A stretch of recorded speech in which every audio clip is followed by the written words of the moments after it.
Кабардино-балкарский поселок Кашхатау раскинулся вдоль дороги, ведущей в живописное Чегемское ущелье. Здесь живет более 7000 человек. В основном это мусульмане. Долгие годы у них не было своей мечети, но недавно в поселке начал действовать храм, построенный по инициативе пенсионера Ахмата Хаджи Лакияева. После 37-х годов, можно считать, до 2000 года, нигде, даже в городе, не было мечети. Прятались где-то на полянке, в лес уходили, молились.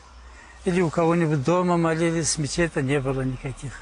В 2000 году Ахмат Лакияев совершил хадж в Мекку. Там, у подножья Святой горы Арафат, он дал себе слово, что построит в родном поселке мечеть. Вернувшись домой из паломничества, Ахмат Хаджи сразу же приступил к делу. Было еще 2 человека, которые непрерывно работали вместе с ним. Это Газаев Али и Атакуев Мухаммад. Они сейчас пожилые и не могут. Один зрения лишился, один старый уже, 87 лет ему. Они каждый день в течение 3 лет ежедневно работали в мечети. Сами своим трудом мечеть подняли. С первые годы никто не верил, что мечеть построится, не помогали. Потом я его, когда крышу закрыл, окна и двери поставил, начал отделку делать, тогда уже начали помогать все. И сегодня жители поселка Кашхатау ежедневно приходят в мечеть не только чтобы совершить намаз.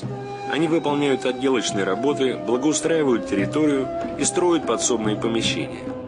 Мы сами рабочих не нанимаем, просто то, что умеем, мы сами делаем. Ахмат Хаджи очень торопится, чтобы закончить все работы к началу Рамадана. Ему удалось это сделать. Сегодня в мечеть приходит особенно много народу, чтобы вместе со своими единоверцами провести месяц очищения в молитвах и совершить одно из требований ислама – соблюсти пост уразу. Мечеть в поселке Кашхатау рассчитана на 300 человек. Среди прихожан много молодых людей. Для некоторых из них вера стала спасением от пагубных пристрастий. И которые пили раньше, что-то воровали, что-то грешили, они большинство начали в мечеть приходить. По преданию, человеку, построившему храм, Всевышний прощает грехи и дарует в раю особое место.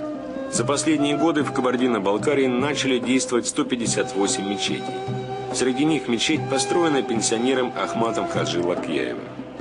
Андрей Шелков, Рафик Галеев, телеканал «Россия» из Кабардино-Балкарии.